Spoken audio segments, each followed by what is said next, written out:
2 years ago, October 7th, 2023, a date which will live in Israeli and Jewish infamy, Hamas and several other so-called Palestinian terrorist groups launched coordinated armed incursions from the Gaza Strip into the Gaza envelope of southern Israel.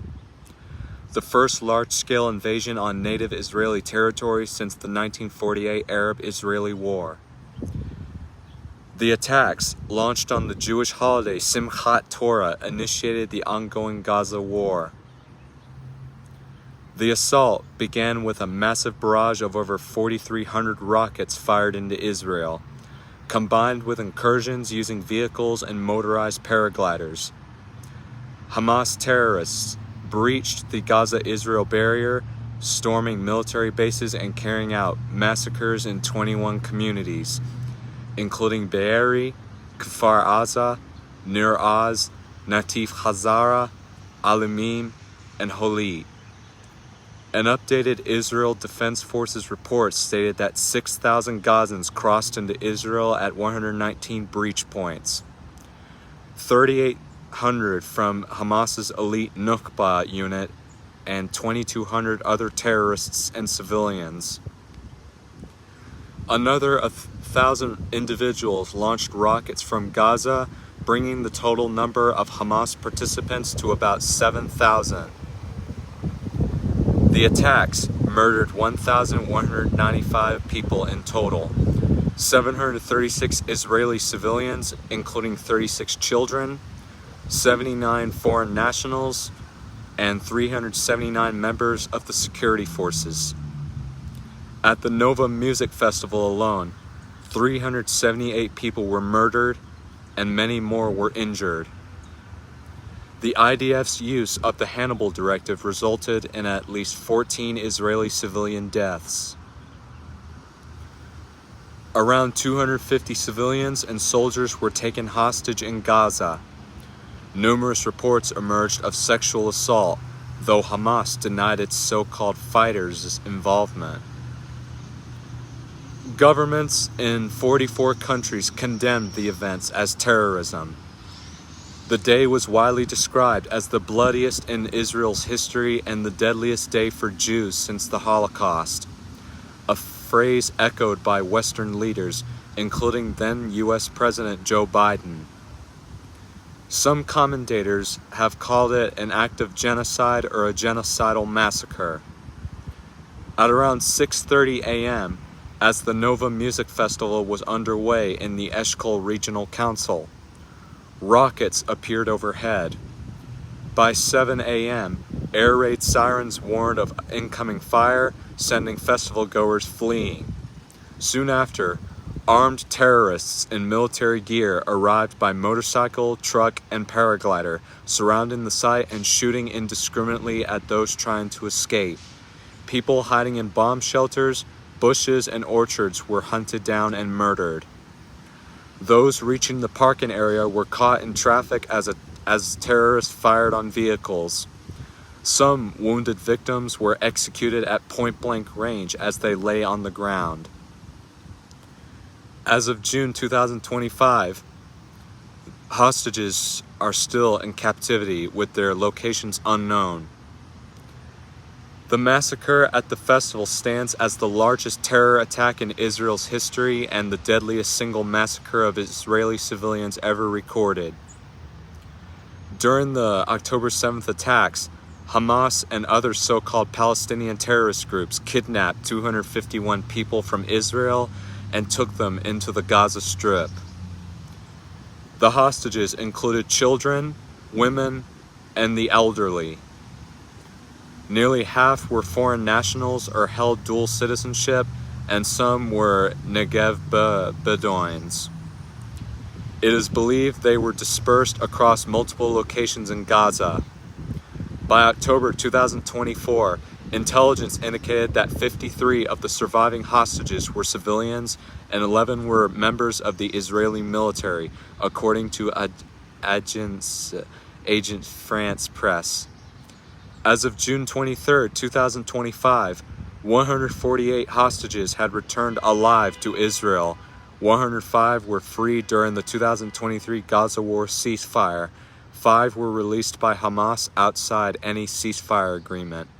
8 were rescued by the Israel Defense Forces, and 30 were freed during the 2025 Gaza war ceasefire.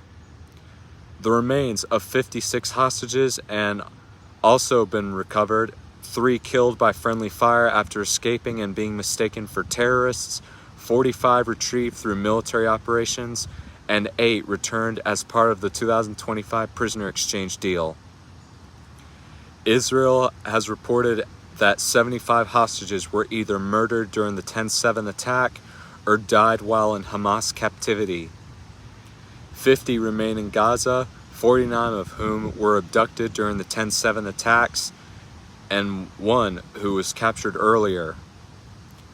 IDF intelligence suggests that at least 27 of the remaining hostages are deceased.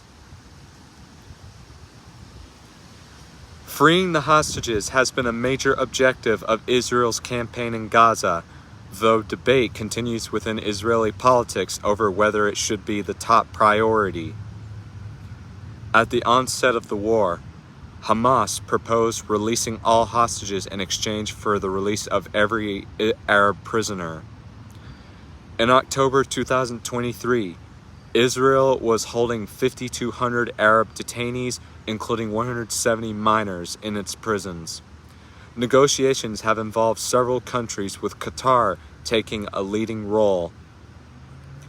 On November 22, 2023, Israel and Hamas agreed to a 4-day ceasefire and the release of 150 Arab prisoners in return for around 50 hostages, all women and children.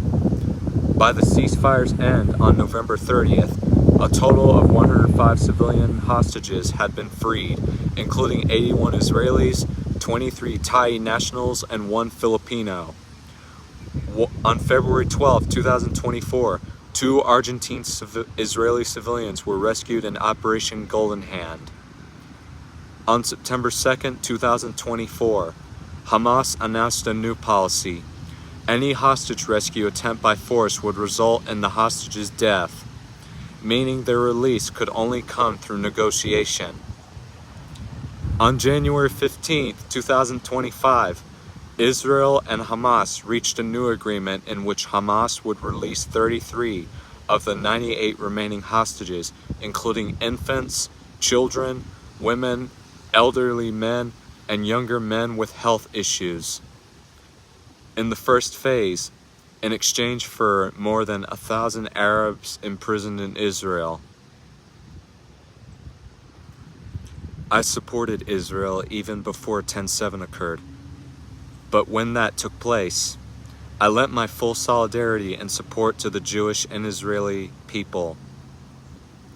Also, word of advice, I repeat, do not let those Muslim Nazi pigs or other people that hate Jews keep oppressing you. Also, don't watch any news, YouTube videos, or any other social media for false information on Gaza. Hamas is brainwashing people and making them believe in a false genocide. 10/7 is the real genocide, not Gaza. This is also a repeat of the Hebron massacre back in 1929. Anti-Semitism must be annihilated now. Nor later, not tomorrow, not next week, not next month, and not next year. Now is now, no matter how long it may take them to overcome this ongoing conflict. The Israeli and Jewish people in their righteous might will win through to absolute victory. I assert that they will not only defend themselves to the uttermost, but will make it very certain that this form of treachery shall never again endanger them. Hostilities exist, just like in other conflicts. With confidence, you Israelis and Jews shall gain the inevitable triumph. So help you God. May we never forget Saturday, October 7th, 2023.